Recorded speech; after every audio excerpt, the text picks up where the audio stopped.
Timeline, 5000 ans d'histoire, Richard Fremder. Les Andes étaient marquées par des vallées isolées. Les conflits pour l'accès à l'eau sont donc assez fréquents. Les fortins, les murailles et les canaux témoignent justement de ces tensions chroniques. Au VIe siècle surgit une nouveauté décisive, les premiers États impériaux. Vous avez Huari et Tiwanaku, c'est l'horizon, ce qu'on appelle l'horizon moyen. Huari, qui est la capitale proche d'Ayacucho, est à 2800 mètres d'altitude. Vous avez là une immense ville entre 35 000 et 70 000 habitants. On est au VIe siècle de notre ère. Muraille de 12 mètres, étages multiples, réseau d'égouts, premier réseau routier structuré. C'est absolument incroyable. Il faut savoir que les Incas vont s'en inspirer et reprendront tout ça à leur compte. Huari, c'est le premier modèle d'État andin centralisé. Vous avez Tiwanaku, près du lac Titicaca, à 3850 mètres d'altitude. Là, vous avez une architecture monumentale, une iconographie religieuse omniprésente. C'est une métropole, écoutez bien, de près de 250 000 habitants dans sa zone d'influence. C'est gigantesque. C'est le premier grand empire religieux d'Amérique du Sud. Et les Andes préhispaniques ne connaîtront plus un tel processus d'urbanisation, même sous les Incas, donc c'est vous dire un petit peu le niveau. Et puis vers l'an 1000, ces deux géants s'effondrent, et après donc leur effondrement, on est ce qu'on appelle la période intermédiaire tardive. Alors je vous passe les détails, bien sûr, parce que sinon ça prendrait 18 heures ces émissions. C'est une époque de fragmentation, mais aussi d'innovation importante. Vous avez là la production massive de bronze arsenical, qui est au nord, c'est la culture sicane, du bronze cuivre-éteint au sud, autour de Titicaca, la multiplication de ce qu'on appelle les terrasses agricoles.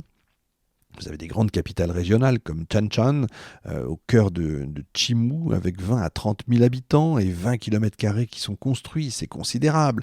Le littoral nord devient l'une des zones les plus urbanisées de l'Amérique préhispanique, mais les Hautes-Terres, elles, vont se morceler en dizaines de petites chefferies, souvent accrochées à des hauteurs imprenables. Eh bien, c'est dans ce paysage éclaté, conflictuel, instable, que vont émerger lentement les Incas. Et c'est dans cet environnement déjà structuré, vous avez compris, aux traditions millénaires, qu'ils vont puiser pour forger leur empire. Donc avant les Incas, les Andes ne sont ni un désert culturel, ni un territoire vide, vous l'avez compris. Au contraire, ce sont l'un des grands laboratoires de l'humanité. Un lieu où l'agriculture est très ancienne, où la diversité écologique stimule la complexité sociale, où des dizaines de civilisations vont se succéder et où apparaissent les premiers États impériaux du continent. Et les Incas n'arrivent qu'à la fin, mais eux, si vous voulez, ils héritent de tout. Et c'est grâce à cet héritage immense qu'ils vont pouvoir conquérir en moins d'un siècle l'un des plus vastes empires du monde précolombien. Si on interroge les chroniqueurs espagnols, l'Empire Inca serait né d'un seul geste héroïque. Un jeune prince courageux, une bataille épique forcément, la fuite d'un roi lâche et puis le renversement du monde proclamé par un nouveau souverain, Pachacuti. L'histoire est belle, elle est quasiment biblique, mais elle est totalement fausse. Derrière le mythe, une réalité donc plus subtile apparaît.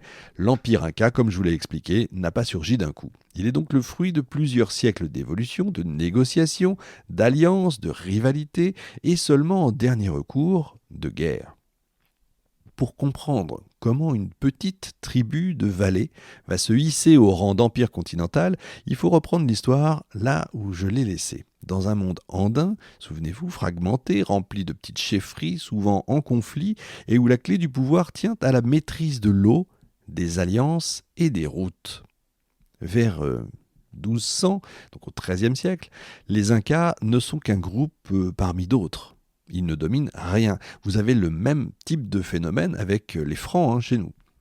Ils ne sont pas des guerriers redoutables, ils n'ont pas encore de monuments, ni de réseau d'irrigation spectaculaire. Leur particularité est ailleurs. En fait, ils restent installés dans les vallées, alors que d'autres peuples, par peur de conflits, vont se réfugier sur les hauteurs, loin des champs de maïs. Et contrairement aux autres tribus qui donc vont, si vous comprenez bien, qui vont eux se réfugier sur les cimes, eh bien les villages de la région de Cusco ne sont pas fortifiés et l'exploitation du maïs s'intensifie. Autrement dit, dès leur début, les Incas font un pari politique simple, ils occupent le cœur agricole, mais pas les refuges défensifs. Alors c'est risqué comme stratégie, vous me direz, mais finalement stratégie payante. En occupant les zones fertiles, eh bien tout simplement ils deviennent indispensables. Et plutôt que de combattre leurs voisins, eh bien ils vont s'allier avec eux. Et peu à peu, eh bien ils vont imposer leur influence à l'échelle régionale. Cusco devient un petit centre de pouvoir, pas encore un État, mais déjà un noyau politique. Si j'osais la comparaison, la mafia est un peu dans le même principe, si vous voulez. Elle arrive, elle met sa main, ou elle mettait sa main sur une exploitation, sur une économie, et elle devient indispensable aux autres, et puis peu à peu, elle va pénétrer différents secteurs. C'est un petit peu la même chose. Pardon pour l'image, mais on est dans le même contexte.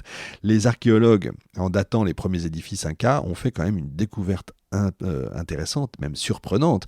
Les sites d'architecture inca impériale dans la région de Cusco remontent bien avant le règne de Pachacuti, peut-être à la fin du XIVe siècle. Donc l'idée reçue d'une création soudaine de l'Empire s'effondre complètement. Les Incas construisent leur pouvoir depuis au moins 2 siècles avant leur expansion.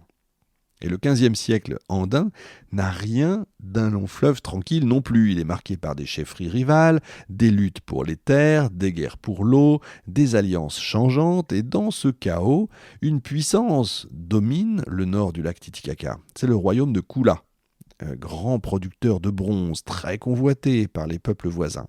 Et c'est justement là que commence la vraie expansion inca. Sous le règne de Wiracocha, peut-être un petit peu juste avant, les Incas se heurtent à ce rival redoutable. Et pour s'imposer, ils comprennent qu'ils ne peuvent pas l'affronter tout seuls. Et c'est là qu'ils vont élaborer ce qui va devenir leur signature politique, c'est-à-dire l'alliance stratégique. Ils vont s'allier aux Kana, frontaliers des Kula, aux Lupaka, ennemis jurés des Kula. C'est comme partout, l'ennemi de mon ennemi est mon ami. Et donc, pris en étau, les Kula vont s'effondrer. Ils sont écrasés par cette triple alliance dominée par les Incas. Et cette victoire change tout.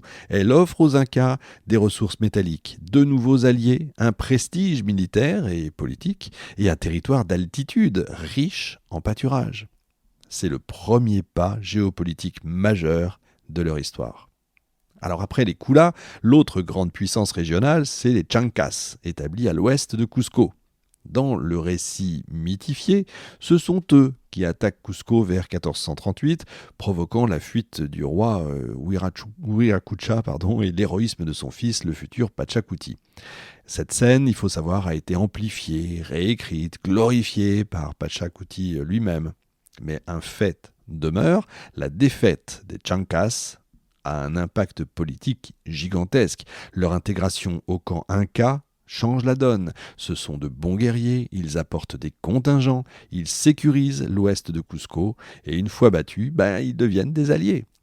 Et dès cet instant, les Incas, les Kana et les Chancas marchent ensemble vers un destin impérial. Timeline, 5000 ans d'histoire, Richard Fremder.